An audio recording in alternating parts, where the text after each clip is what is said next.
इसी सृष्टि में आगे चलकर के महाराज ब्रह्मा के पुत्र हुए महाराज श्याममनु, उन्हीं के आगे चलकर के महाराज पुत्र हुए उत्तानपाद।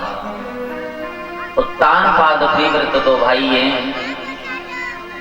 बड़े ही धर्मशील राजा हैं। महाराज उत्तानपाद की कोई भी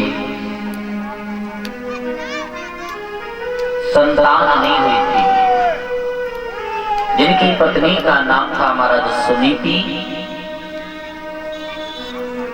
तो सुनीति के द्वारा भी किसी संतान का जन्म नहीं हुआ। जब किसी संतान का जन्म नहीं हुआ, बड़ी हैरान रहते हैं। सुनीति ने अपने पति से कहा, महाराज ये लोग हमें बांझ कहते हैं, आपको निर्वंशी कहते हैं। महाराज उत्तानपाद ने अपनी पत्नी को समझाया, प्रिय समाज का काम होता है कहना, अच्छा करोगे फिर भी कहेगा, बुरा करोगे फिर भी कहेगा, और कुछ नहीं करोगे फिर भी कहेगा। जैसे एक बाप और बेटा था। बाप और बेटा जिनके आंगन में महाराज एक घोड़ी थी। तो किसी गांव से निमंत्रण आया तो पिताजी ने कहा, बेटा निमंत्रण खाने चलना है, जल्दी तैयार हो जाना। अब बाप बेटा दोनों तैयार हो गए। पिता ने कहा, बेटा ऐसा करो, घोड़ी है ही, ऐसा करो घोड़ी को ले लो साथ। अब घोड़ी को ले लिया, बात चल रही है समाज के ऊपर महाराज। अब घोड़ी को ले लिया और घोड़ी को लेकर के बाप और बेटा आगे चलने लगे। चलने लगे, थोड़ी दूर घर से निकले तो पिता ने कहा, बेटा ऐसा करो, तुम घोड़ी पर बैठ जाओ और हम लगाम पकड़ के चल रहे हैं। तो महाराज बाप ने अपने बेटे को बिठा लिया घोड़ी पर और खुद लगाम पकड़ के आगे आगे चलने लगा। जैसे ही थोड़े एक गांव से निकले तो समाज जैसे ही देखा कि बेटा घोड़ी पर बैठा है, तो ही बोले, देखो भैया देखो, जलला की आंखें में शर्म हो गए। बाप बेचारो पैदल चल रहे हो, बाप बेचारो पैदल चल रहे हो और अपनों घोड़ी पे लदो जाती आंखें में शर्म ना है।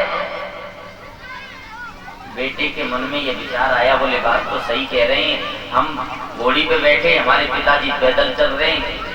थोड़ा आगे बढ़कर के बेचारा घोड़ी से उतर गया और बोला, पिताजी आप बैठ जाओ। अब पिताजी बैठ गए। पिताजी बैठ गए, अब तो कोई टेंशन नहीं है, बेटा उतर गया, पिताजी बैठ गए। लेकिन फिर आगे बढ़े तो कुछ लोग फिर बैठे थे, उन्हें की भैया देखो देखो, जब बाप की आंखें में शर्म आए है, बालक पैदल चल रहे हो और अपन घोड़ी पे लदो ऐसी धूप में, जाको बिल्कुल शर्म आए। बाप बैठ जाए तो टेंशन, बेटा बैठ जाए तो टेंशन।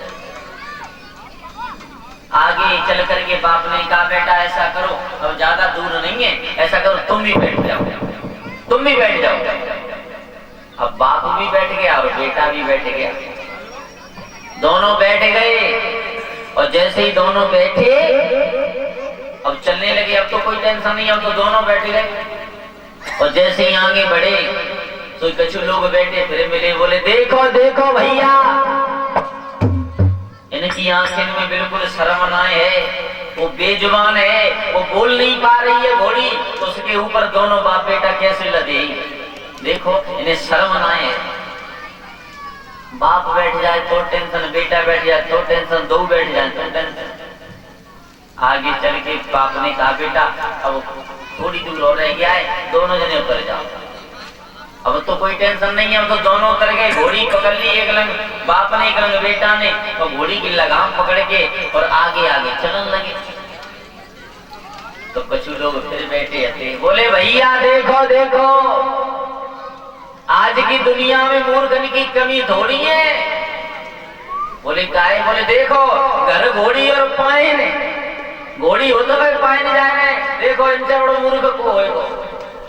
हाँ तो मेरे भागवत प्रेमियों, समाज का कहने का मतलब है समाज तुम्हें जीने नहीं देगा। अगर समाज को देख करके चलोगे तो एक पल भी नहीं चल पाओगे। उत्तानवाद बोले प्रिय, समाज का काम होता है कहना, समाज का काम होता है कहना। समाज तो कल भी कहता था, आज भी कहता है और आगे भी कहता रहेगा। समाज को मत देखो,